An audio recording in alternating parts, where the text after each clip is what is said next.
Pessoal, vamos lá. Mais um dia de trabalho, graças a Deus. Indo para mais um dia de trabalho. Ganhar o nosso pão de cada dia. Graças a Deus que eu tenho o meu trabalho.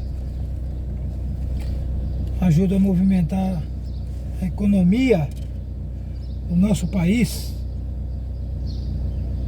Deus abençoe a todos. Deus abençoe a todos os meus amigos que me apoiam nesses vídeos aí, assistindo meus vídeos. Dá um joinha aí, tá bom, pessoal? Ajuda a divulgar meus vídeos aí, tá bom? E a minha página aí no YouTube, tá bom? Deus abençoe a todos.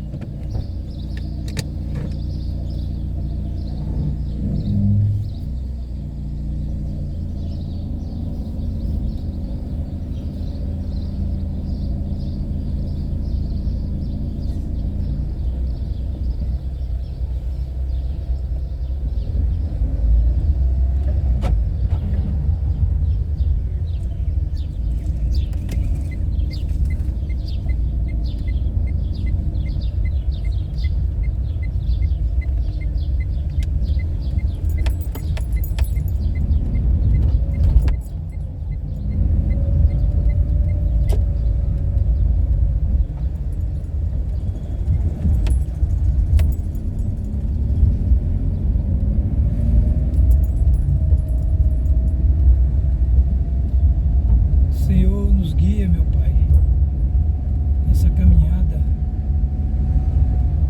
Leva-nos em paz e traga-nos em paz, Senhor.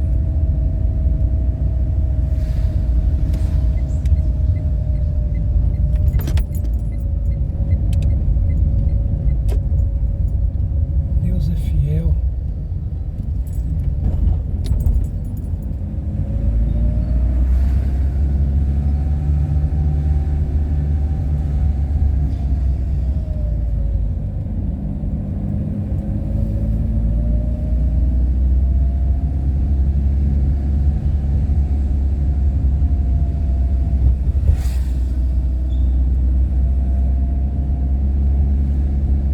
Senhor, abençoa teu povo, Senhor.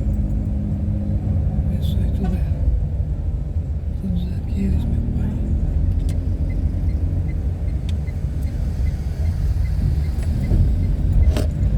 Abençoe todos aqueles, meu Deus, que está assistindo esse vídeo, dando um dia de paz, um dia de alegria.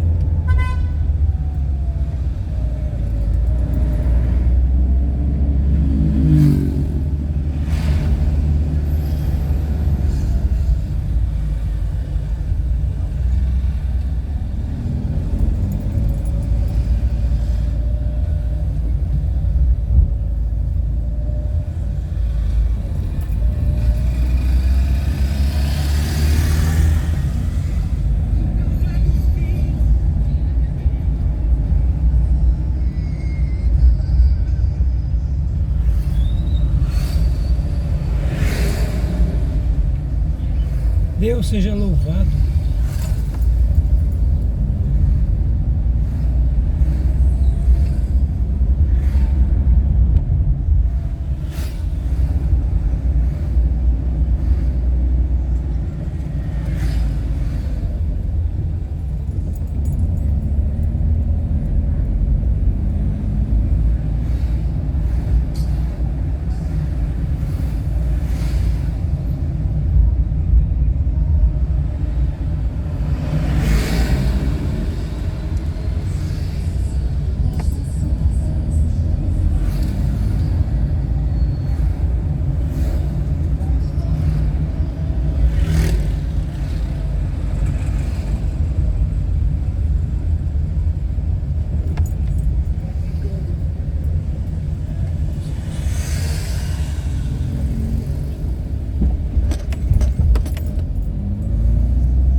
Muitas pessoas têm tido seus sonhos destruídos pela falta de confiança absoluta em Deus.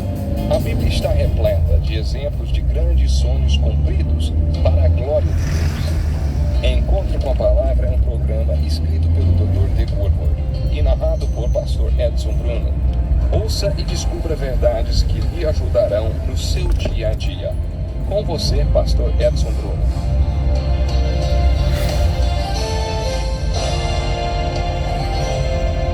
Seja muito bem-vindo ao Encontro com a Palavra. Este programa faz parte de um curso de estudo de toda a Bíblia. Nos últimos programas temos estudado a carta de Paulo aos Filipenses e no final do último programa, você deve se lembrar, estamos falando sobre as condições que Paulo apresenta para que venhamos ter paz constante. A primeira condição que ele descreve para que a pessoa viva neste mundo de paz, conhecido como paz de Deus, é não se preocupar com nada. Esta informação está no capítulo 4. Como já destaquei, a preocupação é contraproducente. Na verdade, é destrutiva. Por isso, Paulo apresenta a segunda condição. Mas em tudo, pela oração e súplicas e com ação de graças, apresentem seus pedidos a Deus. Orar sobre tudo, porque a oração é produtiva. Às vezes, a oração o livra imediatamente de uma situação difícil. Em outras, a oração não resulta em livramento. Um exemplo disso é o espinho na carne de Paulo. Paulo foi liberto da prisão em que estava quando escreveu esta carta. Ele tinha pedido aos filipenses que orassem por ele porque tinha fé que seria liberto. E foi mesmo. As orações de Paulo e dos filipenses o libertaram da prisão. Mas quando Paulo orou pelo seu espinho na carne, a resposta foi que Deus não iria tirá-lo, mas daria a ele a graça para viver aquela situação difícil. Ore tanto para ter livramento de uma situação como para ter graça para passar por ela. Isto é o que Paulo nos ensina. A oração é produtiva e é a segunda condição para que você mantenha a paz de Deus em sua vida. Portanto, a primeira condição para ter paz é não se preocupar com nada. A segunda condição é orar por tudo.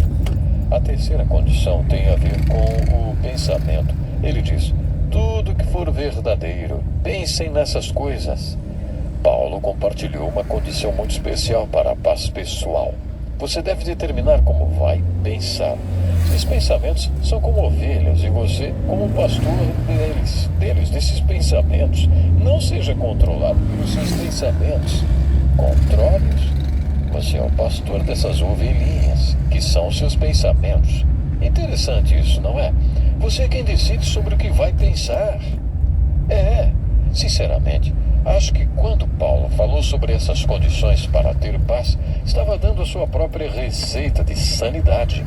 Se você estivesse acorrentado numa prisão romana, numa masmorra como aquela, o que você faria para se manter são? Paulo teve a paz de Deus porque satisfez essas condições. A tentação numa hora destas seria pensar em coisas que não são verdadeiras. Como já destaquei, Paulo não estava na prisão porque era perigoso. Ele estava na prisão com a escória do mundo. Ele era acusado de ser escória do mundo e nada disso era verdadeiro. Para combater aquela situação, Paulo estava constantemente pensando no que era verdade. Havia tantas coisas desonestas e desonráveis. E é claro, não era justo que ele estivesse ali. Ele poderia ter pena de si mesmo e ficar pensando como era injusto ele estar naquela situação. E naquela prisão, claro, ele estava na prisão, mas ele não tinha pena de si mesmo. Ele tentava pensar no que era verdadeiro, correto, puro. Os outros prisioneiros e soldados romanos não tinham pensamentos puros, nem ficavam falando coisas agradáveis perto dele.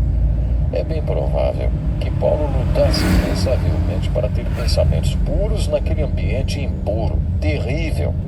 Tudo que o cercava era repulsivo e desprezível, mas, mesmo assim, ele tentava se lembrar do que era bom. Ao invés de tentar centralizar tudo ao redor de si mesmo, Paulo procurava pensar em coisas pelas quais ele podia louvar ao Senhor. A quarta condição para se ter paz pessoal é muito prática. Paulo afirmou: ponham em prática tudo que vocês aprenderam, receberam, ouviram e viram em mim, e o Deus da paz estará com vocês. Será que Paulo está nos dizendo que existe algo que nós podemos fazer que nos dará paz? É isso mesmo. No Salmo 4, lemos que o salmista não conseguia dormir porque estava perturbado.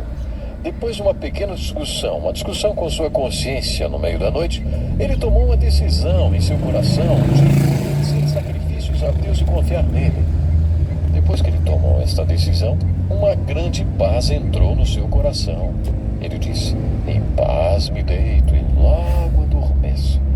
Quer dizer, ele faria qualquer sacrifício para fazer o que era certo. Paulo estava dizendo a mesma coisa aos filipenses.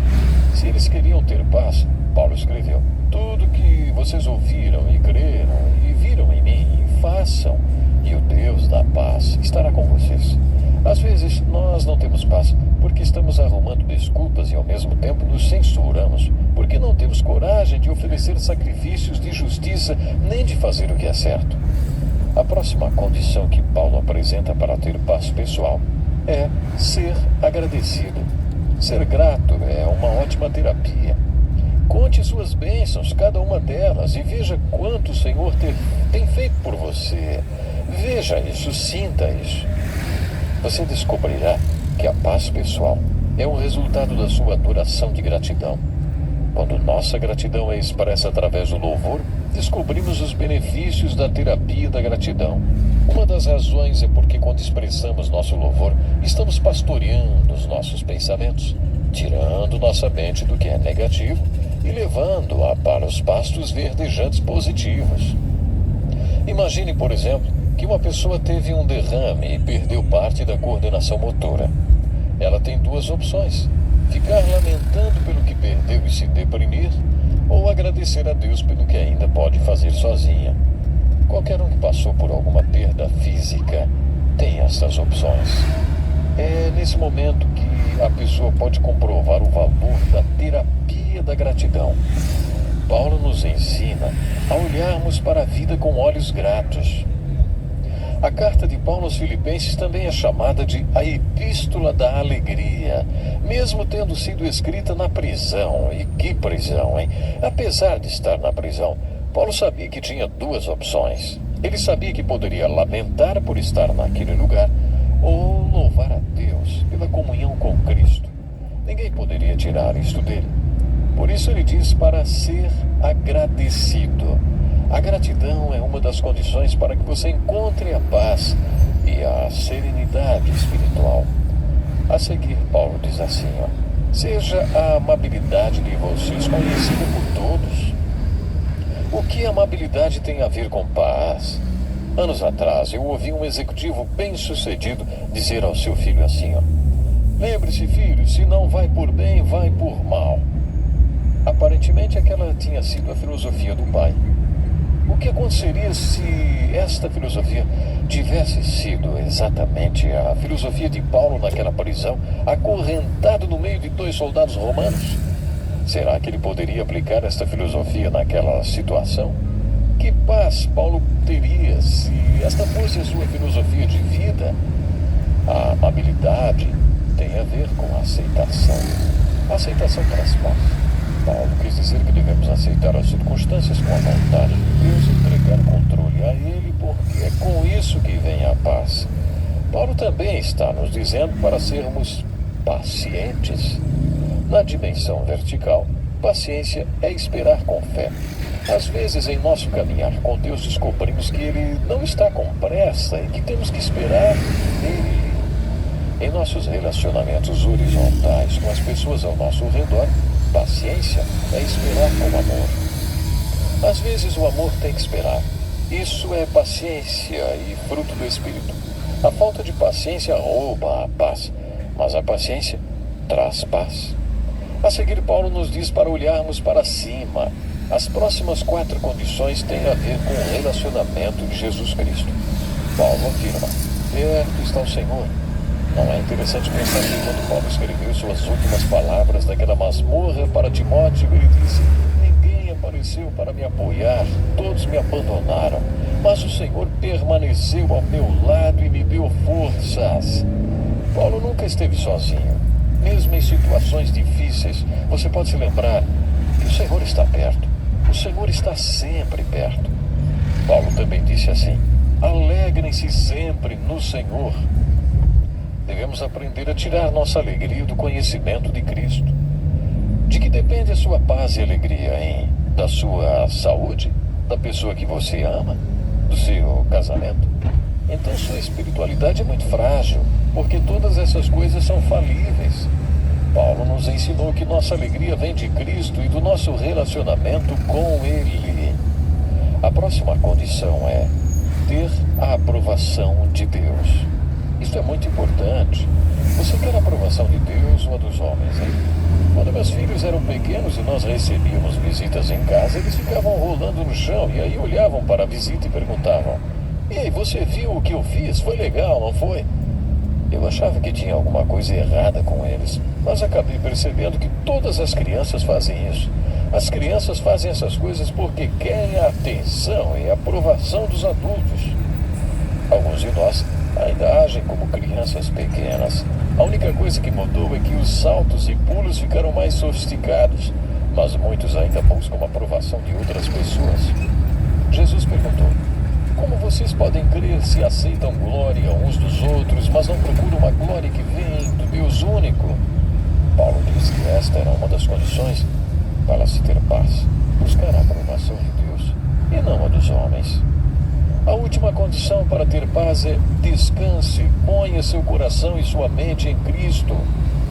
Esta é outra maneira de dizer: Deus, eu não consigo, mas o Senhor consegue. Por isso estou entregando para o Senhor e vou descansar o meu coração e a minha mente no fato de que não depende de quem eu sou, mas sim de quem o Senhor é. Não depende do que eu consigo fazer, mas do que o Senhor consegue. Não é o que eu quero, mas é o que o Senhor quer. Porque, no final, não será o que eu fiz, mas o que o Senhor fez, e isso é que vai importar de verdade. Muito bem, existem 12 condições para a paz pessoal. Você tem a paz que a Bíblia chama de paz de Deus? Você cumpre estas condições? Se quer as conhecer, não é de se espantar que lhe faltasse a paz permanente de Deus, então. Se você deseja sinceramente este estado de serenidade e esta paz que não é frágil, desafio você a pedir a Deus, a Cristo e ao Espírito Santo que lhe dê a medida da graça necessária para que você satisfaça estas condições e usufrua a serenidade espiritual firme e estável. Na autoridade da palavra de Deus, de Cristo, junto com a minha própria experiência, eu posso afirmar com convicção que Deus é poderoso para manter você nessa paz se sua mente e sua confiança estiverem nele. Que você possa viver em paz. Até o próximo programa. Que lição importantíssima. Obrigado, Pastor Edson Bruno.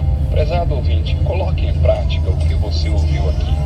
Sem dúvida, sua vida será grandemente abençoada. Este é um estudo escrito pelo Dr. D. Woodward, na voz do Pastor Edson Bruno. Escreva-nos e solicite o material.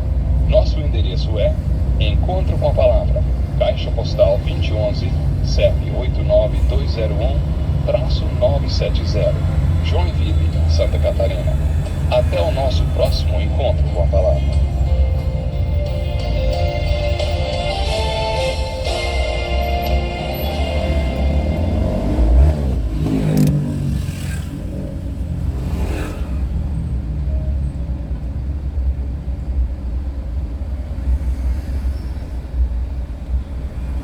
Senhor, ensina eu a ter paz comigo mesmo e com meu semelhante.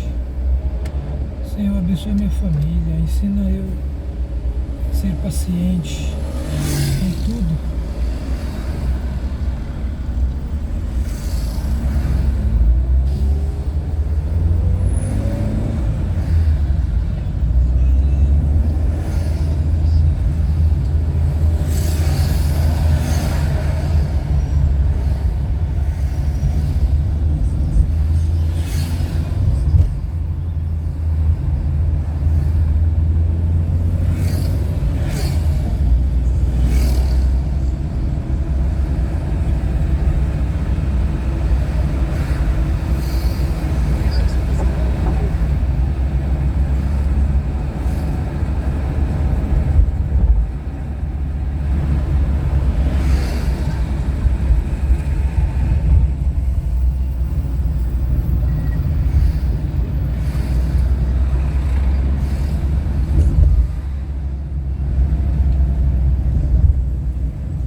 Deus é fiel. É, Senhor.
Vivemos em um mundo onde a onda de terror e desastres tentam roubar a nossa paz, onde o mal sempre está tentando prevalecer. Mas vemos pela palavra de Deus desde o Antigo Testamento que o cuidado de Deus para com aqueles que o temem e o buscam é muito real e permanente. Fique atento a mais um programa Encontro com a Palavra. Aqui apresentamos a palavra de Deus como resposta a todas as mais difíceis questões da vida. Agora com você, Pastor Edson Bruno.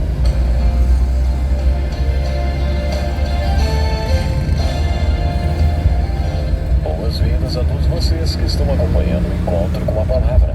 Hoje iniciaremos o estudo do livro de Hebreus, o qual chamo de a misteriosa obra-prima. Ouça com atenção como esta obra-prima se inicia. Há muito tempo Deus falou muitas vezes e de várias maneiras aos nossos antepassados por meio dos profetas, mas nesses últimos dias falou-nos por meio de seu Filho, a quem constituiu o herdeiro de todas as coisas e por meio de quem fez o universo.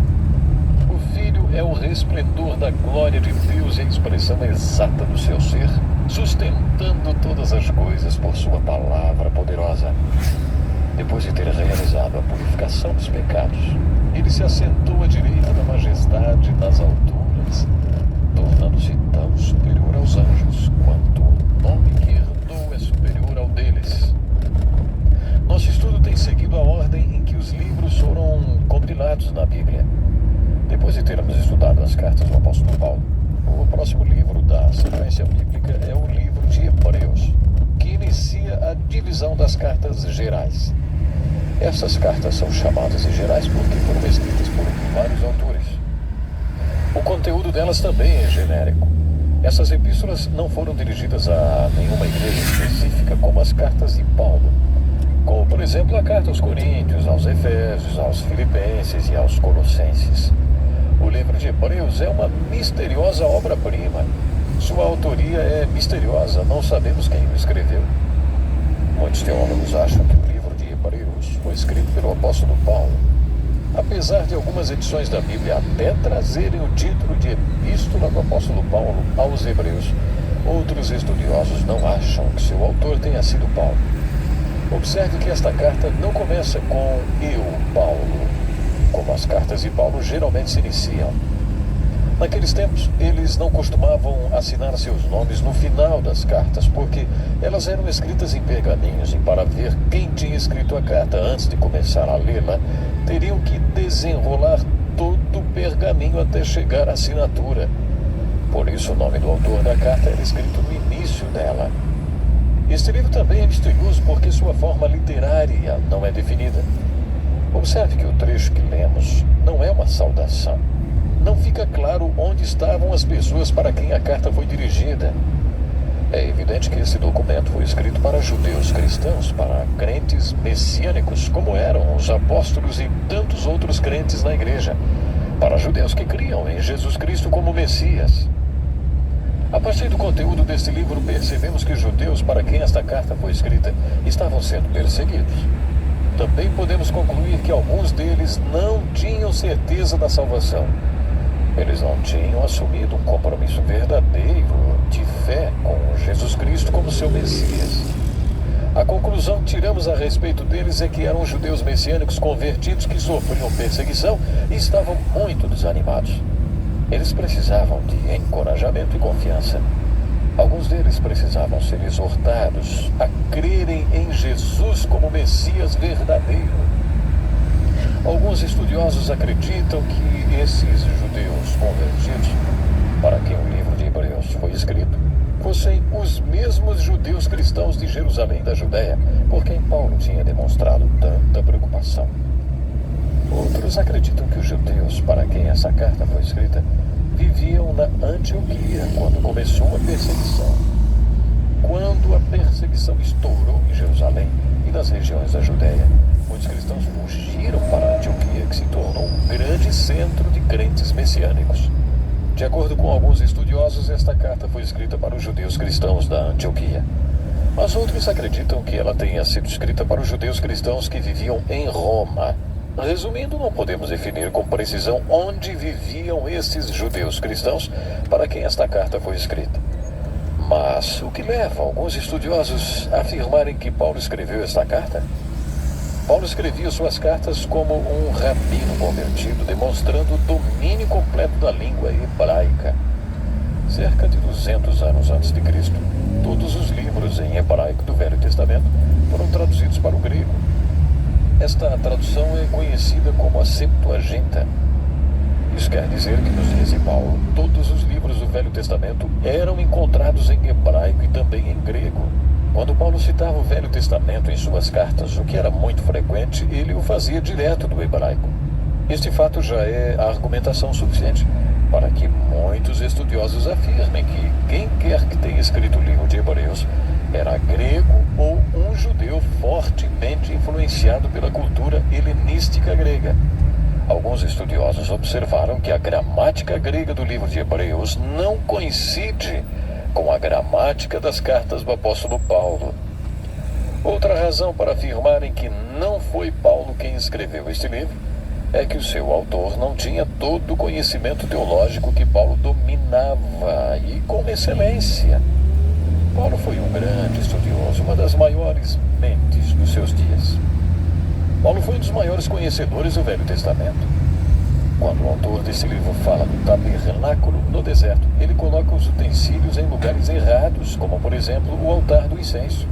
Isso jamais teria acontecido com Paulo, mas poderíamos esperar isso de Apolo. Lembram-se dele? Quando Apolo apareceu, Priscila e Áquila entenderam que ele precisava de certo treinamento, porque ainda não era teologicamente muito maduro. Por isso, uma pessoa como Apolo poderia colocar o altar do incenso do tabernáculo no lugar errado. Alguns estudiosos acreditam que Barnabé possa ter sido o autor de Hebreus, e outros acham que foi o amado médico Lucas, porque ele não era judeu, embora fosse muito instruído.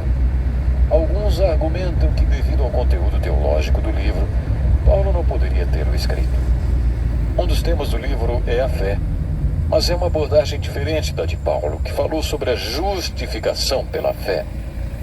Como Paulo foi tão enfático nas cartas aos Romanos e aos Gálatas sobre a questão da justificação pela fé, era de se esperar que, se ele tivesse escrito o livro de Hebreus, um livro para judeus cristãos, a abordagem de fé seria a mesma.